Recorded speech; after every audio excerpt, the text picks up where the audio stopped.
Adrienne Barbeau is with us tonight. She's a fine actress and won a Tony nomination for the Broadway musical Grease, and she's probably most familiar to viewers as Maude's daughter in the television show. Would you welcome Adrienne Barbeau?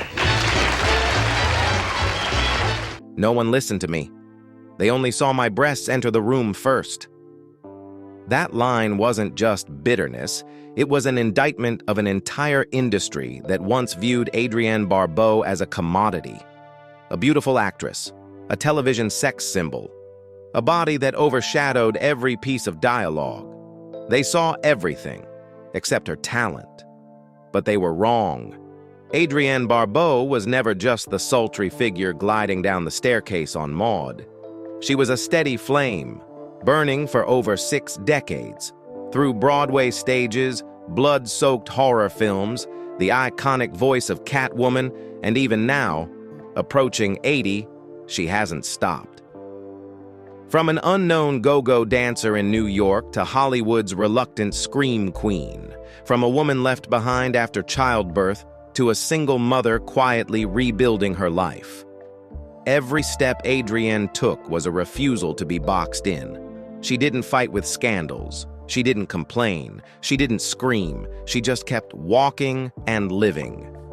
If you think you know Adrienne Barbeau from seductive images or horror movie screams, stay until the end of this video.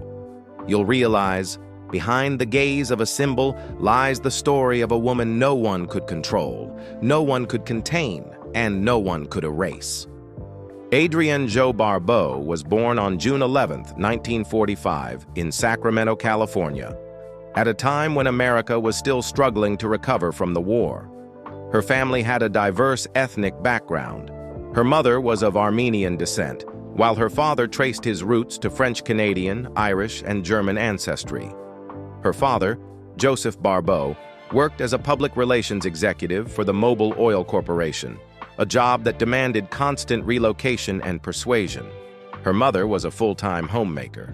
Due to her father's work, Adrienne's family moved frequently, from Fresno to Stockton, then to San Jose.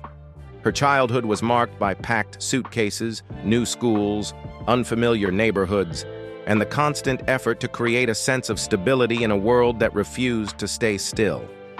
Adrienne wasn't talkative, but she observed everything. She paid attention to how adults behaved, memorized voices, glances, gestures. She loved telling stories, mimicking movie characters, and making people laugh, even just for a few fleeting minutes during recess.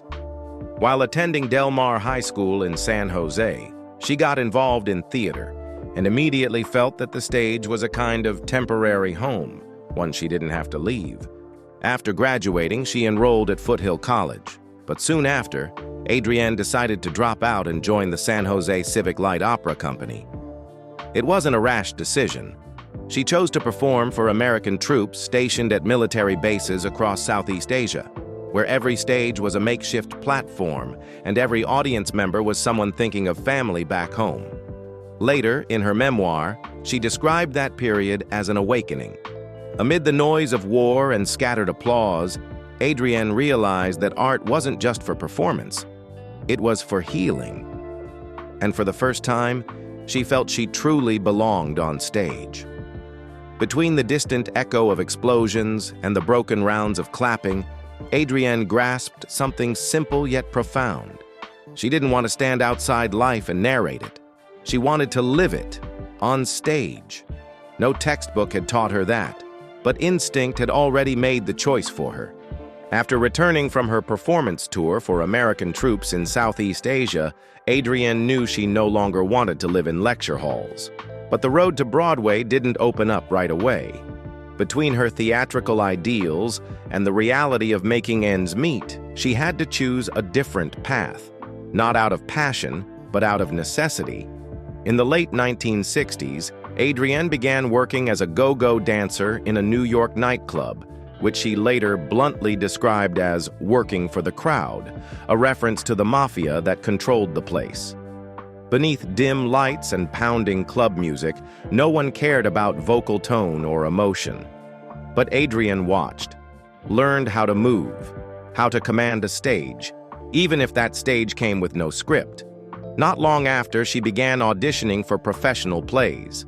She landed a chorus role in Fiddler on the Roof, and through persistence, was promoted to play Hodel, one of Tevi's daughters. By her side was a then-unknown Bette Midler. They portrayed an imaginary family on stage, but both were taking the first real steps of their careers. In 1971, Adrienne took the lead in Stag Movie, an off-Broadway musical shrouded in controversy for requiring actors to be fully nude on stage. For many, it was a boundary not to be crossed. For Adrienne, it was a boundary of fear, and she chose to cross it. "I'd rather be naked in a role than shackled in silence," she once said. That candor and the courage to show her body in a judgmental era marked the beginning of a lifelong battle against prejudice. That fearless spirit caught the attention of Norman Lear, the famed television producer who would later cast her as Carol Trainer in Maude. It was a turning point Adrienne never calculated, but it changed the entire course of her career. A year later came her biggest breakthrough. Adrienne Barbeau took on the role of Rizzo in the Broadway production of Grease. No longer a supporting shadow, Rizzo was the center, the declaration. The role earned her a Tony nomination. And for the first time, people stopped talking about her body and started talking about her ability. But Adrienne herself didn't see it as a grand achievement. In a later interview, she stated plainly, "I never dreamed of being an actress. I was just trying to survive and support myself." In 1972, Adrienne Barbeau landed her first major career breakthrough when she was cast as Carol Trainer in the sitcom Maude, the divorced daughter of the lead character, played by B. Arthur. It was a distinct role, feminine, intelligent, strong, and embodying feminist ideals during a time when American television rarely made room for images of women in control. Maude opened the door for Barbeau to reach mainstream audiences, but it also became the first place she was boxed in. Despite the depth and social resonance of her character, the media and viewers clung to one recurring detail every time Adrienne walked down the stairs. "No one listened to my lines. They just saw my breasts go first," she wrote in her memoir. The line wasn't just bitter, it cut through the gloss of the entertainment industry, where women, no matter what they said, were often heard through the filter of their bodies. The role made Barbeau famous, but it also made one thing painfully clear to her. If she didn't take control, she would forever be just a pretty face, never truly acknowledged as an artist. After leaving Maude, Adrienne didn't rush into film. She moved slowly, but each step was intentional. Instead of continuing the image of a TV doll that audiences were used to, she chose roles in made-for-TV movies with different tones. These included The Great Houdini in 1976, Someone's Watching Me in 1978, and The Darker Side of Terror in 1979. Especially notable were three projects in 1980, Top of the Hill, Valentine Magic on Love Island, and Tourist. These weren't blockbuster roles, but each choice was like a quiet recalibration, Barbeau preparing herself with care, not haste. The goal was a new image, a woman who was listened to, not just looked at through a man's gaze. Adrienne Barbeau's greatest career turning point came in 1980. While many of her peers were pursuing supporting television roles or light romantic films, she went straight into a more demanding genre. She chose horror. The Fog was her first feature film and the defining role of her rebranding. She played Stevie Wayne, a radio DJ living alone, facing a supernatural nightmare engulfing her town. No short skirts, no screaming, no one to rescue her. Just her voice, her eyes, and the strength to survive. It wasn't just a film debut, it marked the beginning of a unique collaboration with director John Carpenter, her husband at the time. The Fog became a massive success and transformed Adrienne Barbeau into the new face of American horror in the early 80s. Few know that Adrienne was hesitant to accept the role. She actually hated horror movies. She rarely watched them and felt they weren't her genre. But because it was John Carpenter's project, she stepped outside her comfort zone and ended up creating the biggest breakthrough of her life. She wasn't the damsel running away. She was the woman who survived by will. After The Fog, Adrienne starred in Escape from New York. Her role as Maggie made her one of the rare women in action films who had control. Maggie didn't tag along to be saved. She entered the chaos to take charge. No screaming for help, no trembling behind a man's back. Maggie was cold, confident, and autonomous. With Swamp Thing and Creepshow that followed, Adrienne solidified a new kind of scream queen, completely redefining the term. No one called her a sex symbol anymore. From that point on, Barbeau became a symbol of survival. Her success in horror didn't trap her. Adrienne moved into comedy with Back to School, and then took on a lead role laced with irony and satire in Cannibal Women in the Avocado Jungle of Death. She didn't shy away from the sex symbol image once imposed on her. Instead, she brought it to the screen and toyed with it, on her terms, with her own laugh. But the most remarkable aspect of Adrienne Barbeau's six-decade career isn't her image. It's her voice.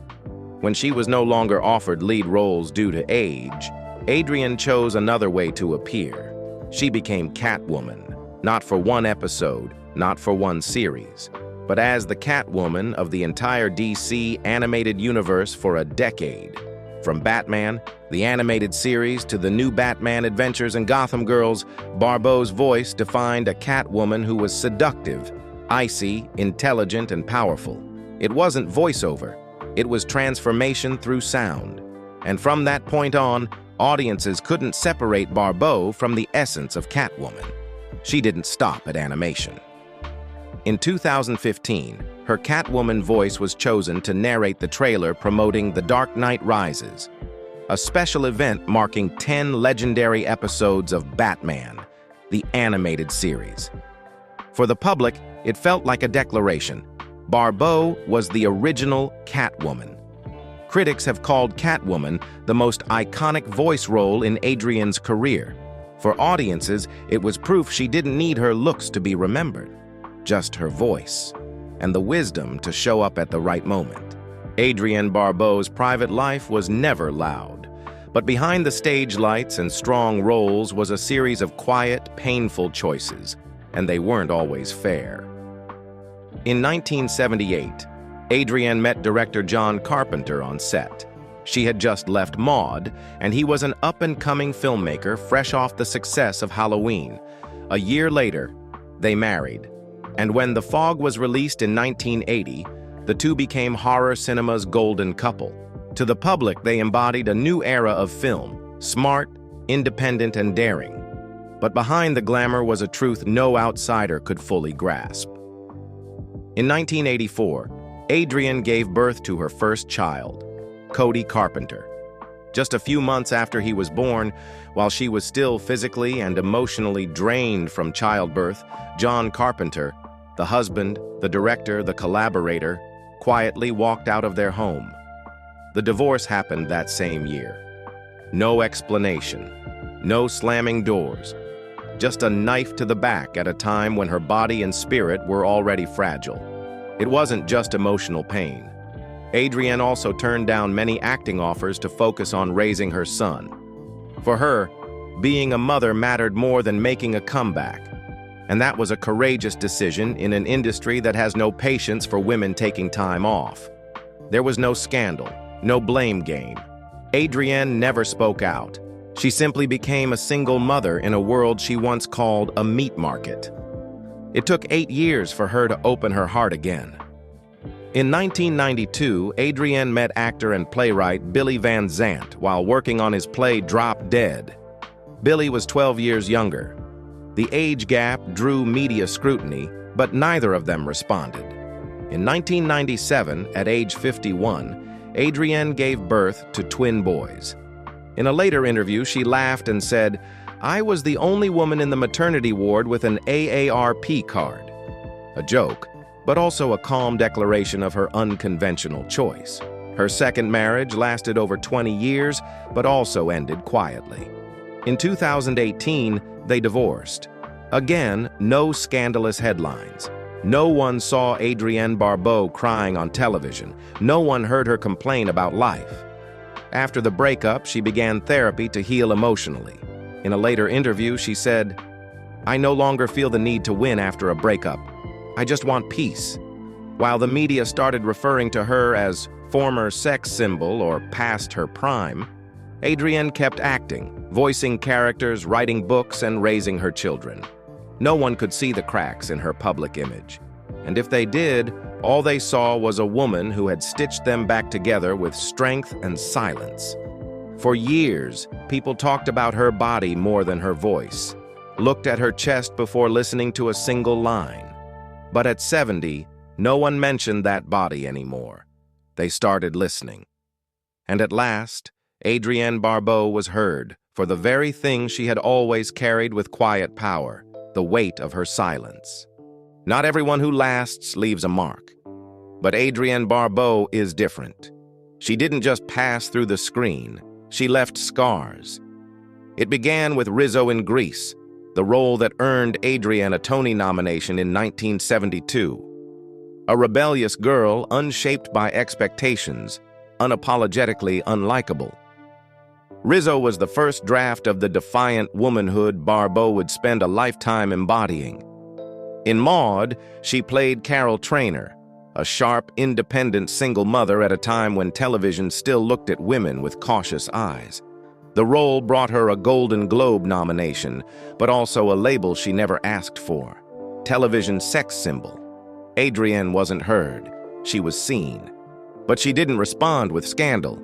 She responded with roles. From The Fog to Escape from New York, from Swamp Thing to Creepshow, Adrienne Barbeau didn't just play female characters, she created them. Women who knew fear but didn't scream, who knew how to retreat but refused to be dragged, who knew weakness but never surrendered. That's why both fans and critics called her a scream queen. Not the kind of victim who panics, but a symbol of survival in the dark. On television, she redefined herself yet again.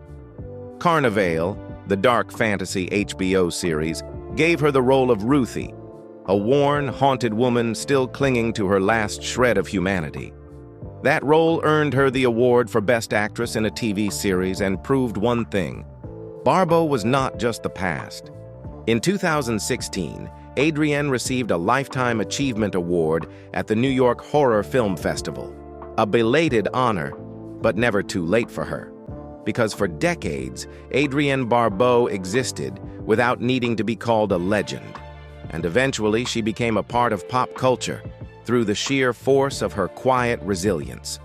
Beyond Catwoman, her voice echoed in hit video games like God of War 3 as the Goddess, Hera Fallout, 76, Batman Arkham Asylum, Mad Max.